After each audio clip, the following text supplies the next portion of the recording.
Hello, Tom Ryan Smith, new WhatCulture Gaming channel manager. Tom, you don't need to answer the phone like that. Just getting a feel for it. I need your help. I've just realised that today is the 10th anniversary of the WhatCulture Gaming YouTube channel, and we really ought to do something to celebrate it. Okay, what did you have in mind? I'm gonna make some phone calls, see if I can't find some way to make this special. Can you, kick off the list or something in the meantime? Yeah, that's fine. Do what you gotta do to get it out, but you've gotta get it out, today, so you've got 20 minutes to do it. Well, this could only end well. Wait? What list? Oh, alright. This is WhatCulture Gaming, and these are the 10 biggest gaming moments of the last decade. Number 10, the end of E3. There are just some things that you think are going to be around forever, largely because you don't remember a time they weren't around at all. E3 was absolutely one of those things, a stalwart of the industry that came about every year for over 2 decades, uniting both consumers and the companies at the epicenter of gaming. As the single biggest trade show / publicity event in the industry, E3 was the de facto home to some of the most important moments in gaming history. But it was a circus act juggle of trying to be everything at once, and the ensuing rising costs of attending the show that contributed to E3's downfall. With the rise of Nintendo Direct showing how a company could do these things on their own terms, it wasn't long after that Sony pulled out in 2019, and the House of Cards came down quickly thereafter. Those who grew up through the era of E3 were flabbergasted to see the very abrupt and curt news that it was all over as of 2023. It was hard to picture the gaming calendar without it, and yet thanks to the likes of PlayStation State of Plays and the Xbox showcases, not to mention Jeff Keighley's Big 3, the world has truly moved on fine. Although there was no cringe like E3 cringe, and it's easy to miss the likes of Giant Enemy Crab.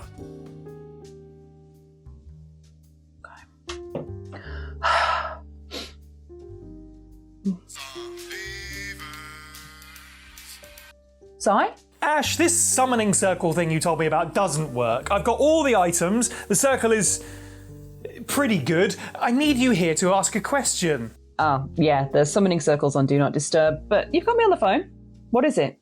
Yeah, but now I'm doubting my ability to draw a circle. Look, sorry, but can we get to the point here? I have places to be.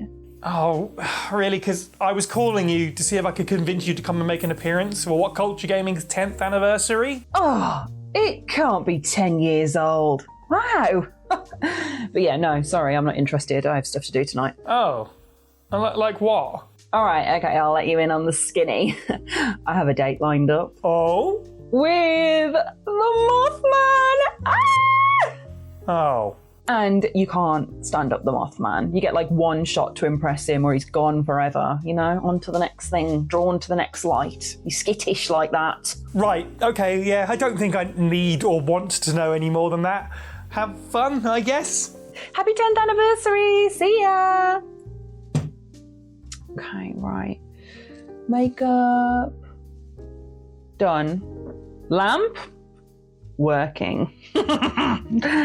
He's gonna love this. Number 9, Pokémon Go unites the world. And it really, really did. The summer of 2016 might be one of the most harmonious times in human history. You remember it, I remember it. It was one of the finest, most together energies that we've ever experienced. The summer of 2016 will and indeed should be remembered for one thing only: Pokémon Go. Nintendo and Niantic's augmented reality app was certainly anticipated by nobody. I mean, really, who could have predicted how massive this thing would become? I remember when it leaked early, I managed to get it a day or two early because the SKU, or whatever you call it, leaked online. I downloaded that. I was one of the first people to get hands-on with Pokémon Go and having my mind blown just catching a random Pidgey in my back garden. It was...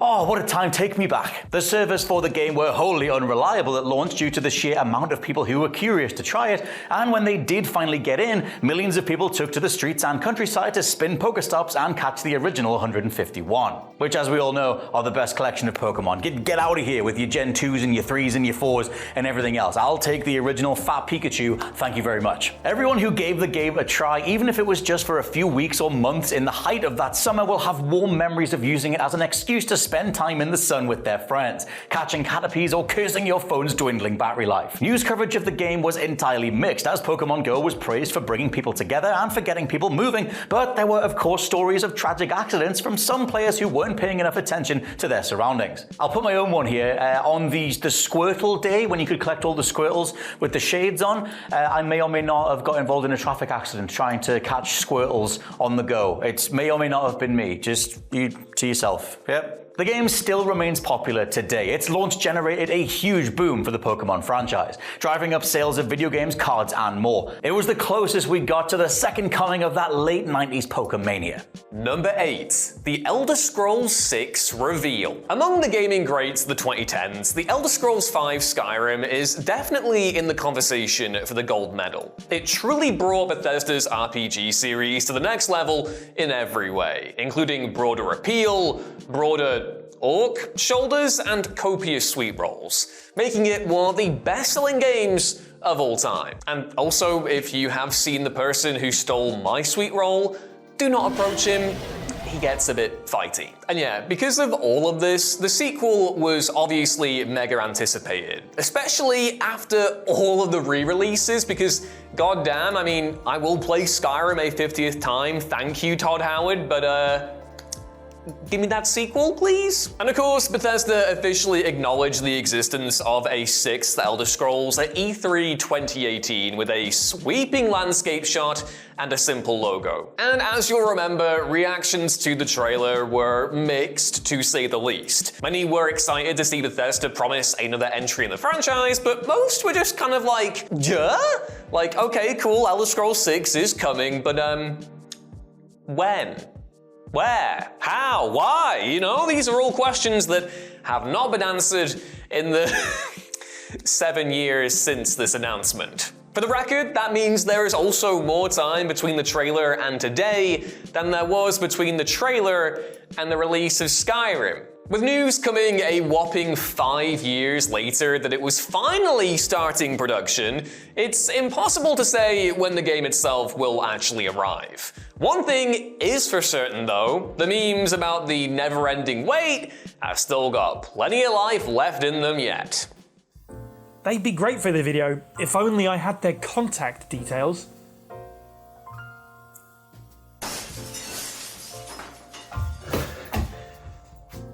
You must be Big Pidge. James Dowse, nice to meet you. I definitely did prefer Beef Gates.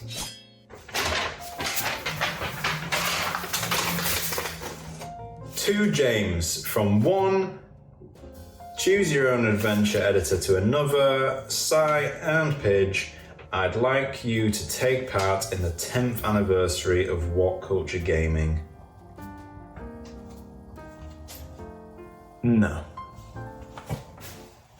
Number 7, Iwata passes away, and Reggie retires. Gaming is an industry that is held together by the might of millions of passionate artists, composers, developers, and yes, even studio execs. Very occasionally, figures in the industry become more than just part of the machine and get a kind of legendary status. Satoru Iwata was one such man, working in gaming all of his life and having major impact on notable franchises like Earthbound, Kirby, Pokémon, and Smash Brothers. But he's most certainly known best as the president of Nintendo from 2002 onwards, where he shepherded the company through the shaky period of the GameCube and into the turnaround success of the DS and Wii. Iwata-san's declining health was noted, but his death in 2015 at the age of 55 was a terrible shock, shaking the gaming industry. Tributes poured in from Nintendo colleagues and those across the medium, including at Sony and Microsoft, who espoused the value Iwata had brought to the art form. 4 years later, Nintendo changed once again as Nintendo of America president Reggie Fils-Aimé stepped down from the role after 13 years. Like Iwata-san, he had been both a respected industry man and a public figure that fans recognized. And with Charles Martinet, the voice of Mario for 30 years, moving on from the role in 2023, well, it's been a decade of change for the who's who in the Big N. Number 6, Minecraft becomes the best-selling game ever. This title needs a bit of tweaking. You know what it should be. The best-selling game, and say it with me, kids, of of all time. Now, the race to the top is a marathon, not a sprint. So in many ways, it wasn't actually much of a surprise that Minecraft took its place at the very peak, because its sales numbers constantly trended upwards and predicted as such. However, it's still something that nobody could have foreseen back when the game first started gaining chatter. A little survival sim with a simplistic art style made by a very small Swedish team going on to outdo Grand Theft Auto and Mario Kart? Unlikely. It was the game's potential for unique experiences as well as experimentation and growth that really propelled it to unbelievable heights. Streamers and YouTubers made the game as fun to watch as it was to play yourself, and its ability to nurture creativity ensured that parents were less resistant to their kids spending time with it. I mean, honestly, as a bit of a personal story, my nieces and nephews, they use this in their chemistry classes. They're like using Bunsen burners and doing stuff in that. Like, what the what? But it's one thing to go viral for a year and another to sustain that momentum, which is what made Mojang Studios' block-based builder so special. And of course, Microsoft securing the license for a monumental $2.5 billion didn't hurt either. At the end of 2024, Minecraft reportedly had over 200 million monthly users, which will have since been aided by the first of what will almost certainly be several terrible, terrible motion pictures.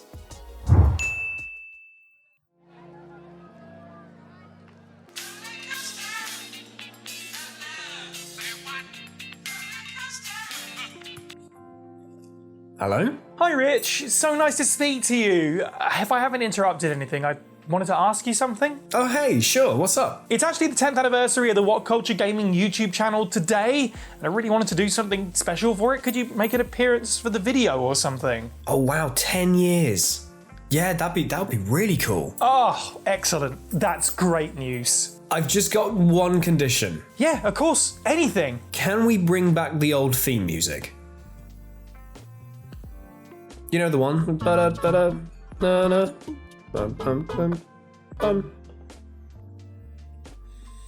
Si? You still there? You know, maybe this was a mistake. Oh, come on, it's nostalgic. I mean, we could bring back the ding ding. Done. She hung up. Oh. Okay. Number 5, Concord flops. So first off, happy 10th anniversary to WhatCulture Gaming. Here's to many more. But you know what won't be getting many more, or indeed any more? Concord! There's some dark truth to the phrase, it's like a car crash, you can't look away. In Concord's case, you only had 2 weeks to look at its smouldering wreckage before it was unceremoniously removed altogether. The doomed PlayStation first-party title's reveal wouldn't have inspired a lot of awe if it had just turned out to be the narrative-driven experience that it first appeared to be. But the instant that viewers saw gameplay, there was a collective groan. Yet another bright, soulless FPS live service game filled with Battle Pass incentives and microtransactions. To make matters worse, Concord was released with a $40 price tag instead of being free to play like so many of its ilk. As such, it was suspected the game only made a few thousand sales when it did arrive. A failure on this scale from one of the biggest companies in the industry was unthinkable. The game became the laughingstock of 2024, and completely embarrassed by this failure, Sony took the game down from stores. The investment they'd made in the game didn't pay off at all, and an episode of the Amazon Prime anthology series Secret Level about the lore of the Concord world arriving months after the game had gone offline will almost certainly be the last we ever see of it. Number 4, the Nintendo Switch 2 is revealed. Console releases are always a big deal, but for the Switch 2, there were a bunch of additional reasons why it was such a big talking point in 2025. For one thing, the PS5 and Xbox Series X arriving during the pandemic and supply chain issues made for muted and strange launches for those two. Furthermore, the original Switch had been on the market for 8 years, way longer than the traditional Nintendo console. Of course, a bunch of leaks during the year meant we had a pretty good idea of what to expect, but Nintendo really did keep us waiting on the specifics and the confirmation of the rumors. However, the Nintendo Direct in April, which did a deep dive into the Switch 2 specs looks and features was also stuffed with a bunch of exciting ports and teasers for the future, and many fans felt like it had been well worth the wait. Unfortunately, the glow of the Switch 2 reveal wore off fast when Nintendo quietly announced the prices for the system and several of its first-party games online after the fact. And they weren't cheap. At this point, Nintendo streams had their live chats full of people saying that it was way too expensive and demanding that Nintendo reduce the price. But, well, as we know now, the Switch 2 has sold pretty well, so it's fair to say that ship may have sailed. While economic factors were always going to cause all console manufacturers to raise their prices, Nintendo just so happened to be first, and a lot of people saw that as giving its competitors the go-ahead to do the same. We played this, Vampire Rain Altered Species. I think so, yeah. Oh, we have. Oh, this was really bad. I don't believe we played this one, though. 007 Legends. Legends. No disc, though. Oh, no.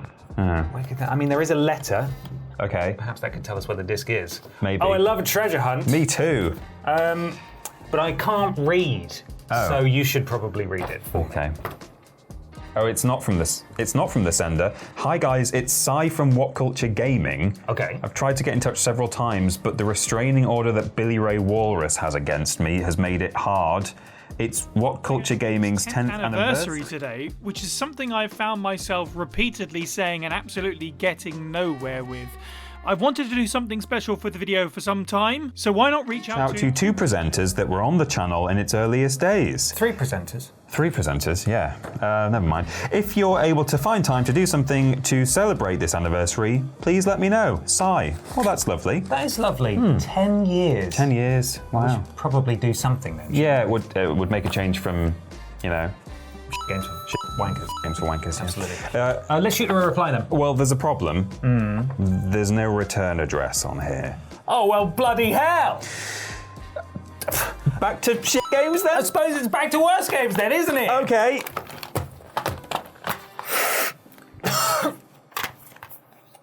It's a good vintage, that one.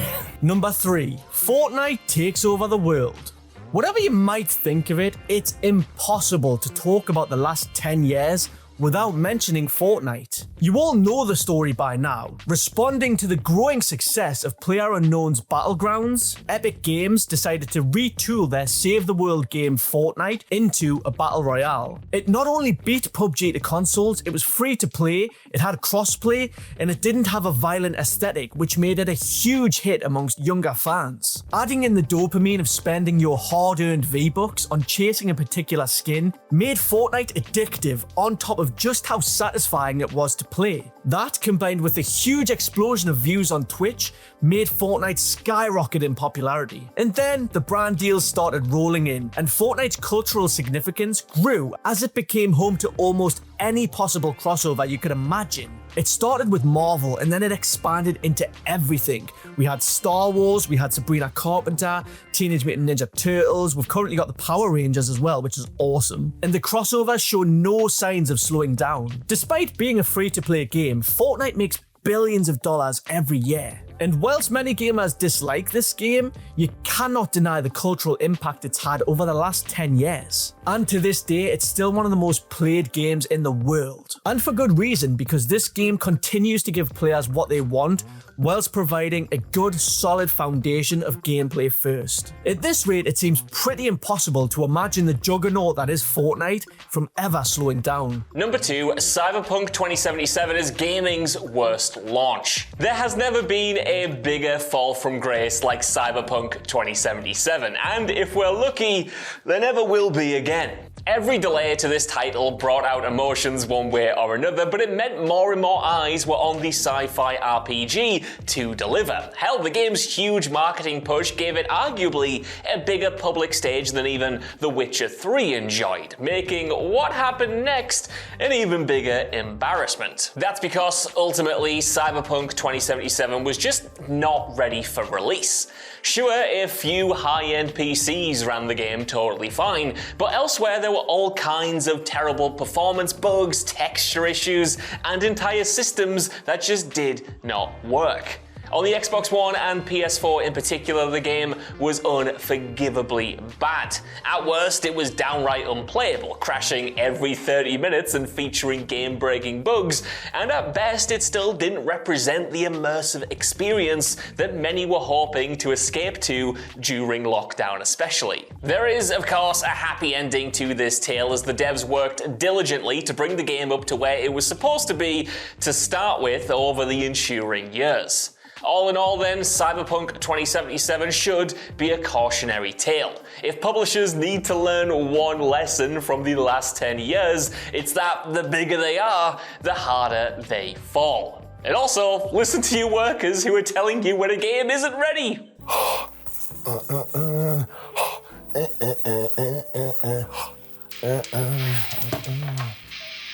Hello? Hi Miller, look, I know you're busy. Yes, I'm extremely busy. I know this is a massive ask, but we're doing a celebration for WhatCulture Gaming's 10th anniversary, the YouTube channel, and I don't know if it's going well, if I'm being honest.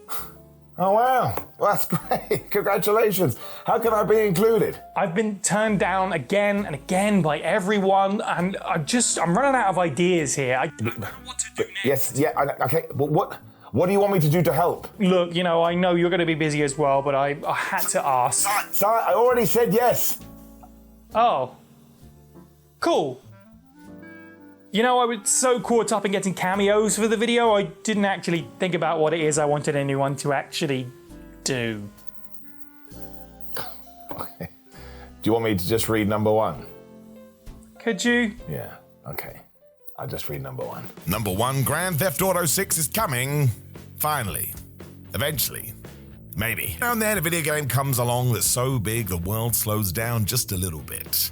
Grand Theft Auto 6 is so huge that it might genuinely be in danger of causing parts of the globe to outright stop. With 12 years of slowly building hype since the release of GTA 5 and leaks and rumors adding fuel to the fire, GTA 6's trailer was a cultural moment in itself. It destroyed records, becoming the most viewed video game trailer of all time and the 3rd most viewed non-music related video on YouTube. Rockstar announced that the game would release in fall 2025. However, then it was pushed back to 26th of May 2026. This news was nearly as big as the trailer, and while the delay did suck, at least now we had a proper release date. This sent studios all over into meltdown as they moved their planned releases out the way, because they did not want to be swallowed up by the consuming cultural maw that is Grand Theft Auto 6. It is impossible to predict if it can ever live up to over a decade's worth of expectation, or what effect it will have on gaming in general, but truly nothing has captured the conversation in the last 10 years more than the fact GTA 6 is coming. Finally, eventually, maybe. I may be saying these words to you beyond the grave, and GTA 6 may still not be out. That could very well be a thing, and my gosh, does it suck to be me.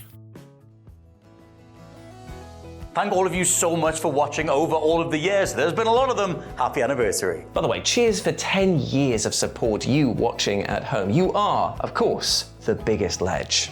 Happy 10th anniversary! Happy anniversary, WhatCulture Gaming. Thank you for letting me be part of your story. Happy 10th birthday, WhatCulture Gaming! I was 18 when I first started writing for you, and now I'm 29. Happy 10th anniversary, WhatCulture Gaming. Happy 10th anniversary. Happy 10 years if you started watching us when you were in school and now have a family and children. Please don't tell me or I'll start crying. Happy 10 years, WhatCulture. Happy anniversary, WhatCulture Gaming. A massive congratulations. Here's to 10 more years. Happy anniversary, WhatCulture Gaming. I went upstairs to try and find those party poppers from the last stream we did. Can't find them, so Sai, I'm gonna give you a difficult compositing job with some fake ones. Happy 10th anniversary, WhatCulture Gaming. Thank you for watching. Happy 10th anniversary, WhatCulture Gaming. I am joining really late.